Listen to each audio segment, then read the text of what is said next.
आप देख रहे हैं कहानी टाइम्स दिलेर के साथ। तो चलिए बढ़ते हैं आज की भयानक कहानी की ओर। दोस्तों, मेरा नाम रौनक है। मैं हरियाणा में नौकरी करता था। दरअसल मैं एक टैक्सी ड्राइवर हूँ। मैं हरियाणा में कॉल टैक्सी का काम करता था। सुबह के 10 बजे से शाम के 8 बजे तक कॉल टैक्सी चलाता था।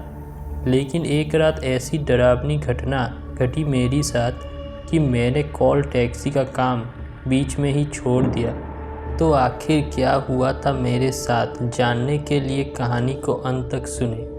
दरअसल उस दिन मैं देर से काम पर गया था, तो मुझे एक्स्ट्रा टाइम काम करना पड़ा था और बारिश ने भी मुझे परेशान कर दिया था।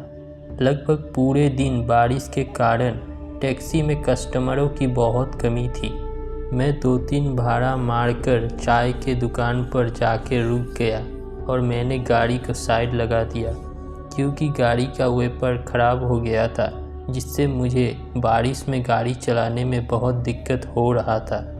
जैसे ही शाम हुआ तो बारिश अचानक रुक गया और फिर मैंने थोड़े बहुत भाड़ा मार के वापस टैक्सी सेंटर जाने लगा। लगभग तभी घड़ी के 8 बज रहे थे, तो मुझे एक कस्टमर का कॉल आता है।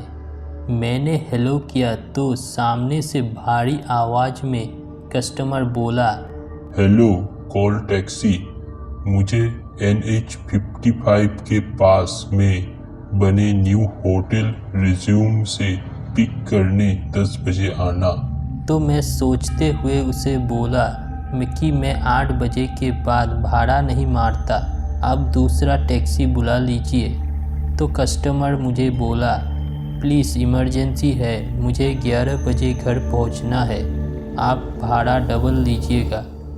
तो मैंने बोला ठीक है, लेकिन भाड़ा डबल लेना पड़ेगा मुझे, अगर मंजूर है तो बोलो।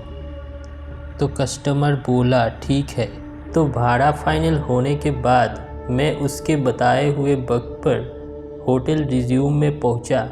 तो मैंने पाया 10 मिनट वेट करने के बाद भी वो नहीं आया। फिर मैंने उसे कॉल लगाया, लेकिन वो कॉल रिसीव नहीं कर रहा था। फिर मैंने बिना कुछ सोचे टैक्सी से उतरकर होटल के अंदर जाके पूछा।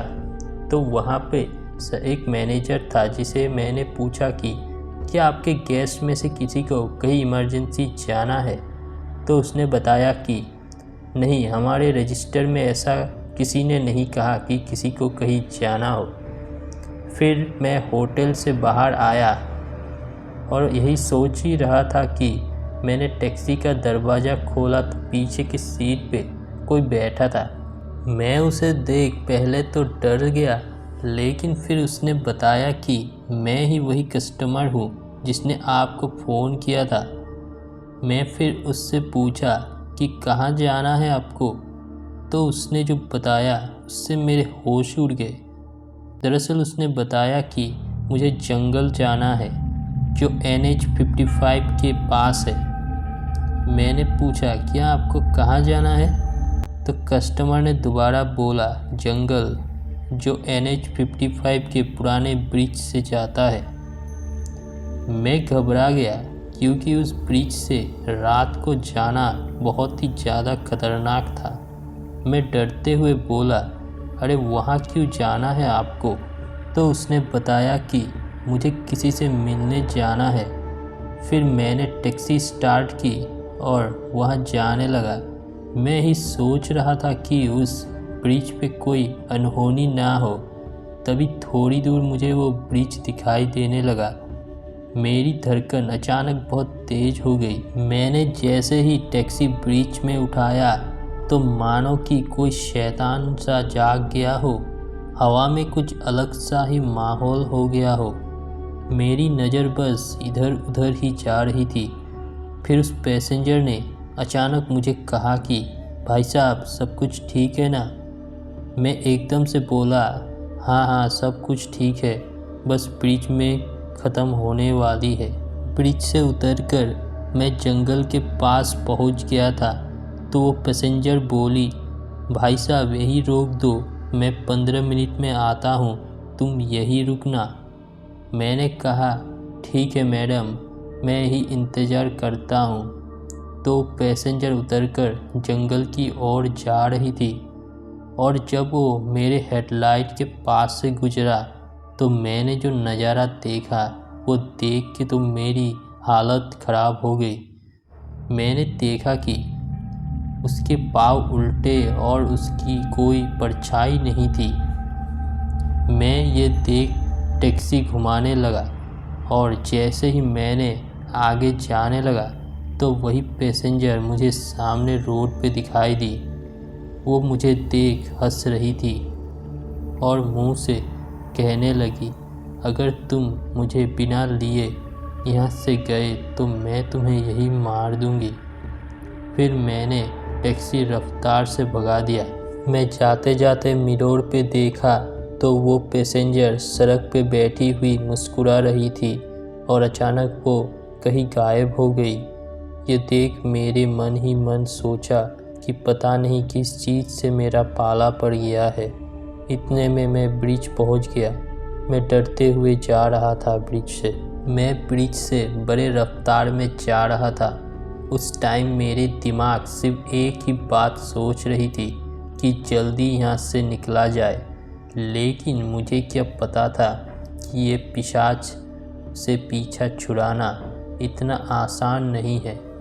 वो मेरे टैक्सी के ऊपर आके बैठ गई और ज़ोर ज़ोर से मेरा नाम लेने लगी। मैं घबराते हुए टैक्सी की स्पीड 50 से भी ऊपर चला रहा था तो वो एकदम से फ्रंट साइड में आ गई, जिससे मेरा कंट्रोल छूट गया और मैंने टैक्सी को ब्रिज के साइड पे जाके एक्सीडेंट कर दिया।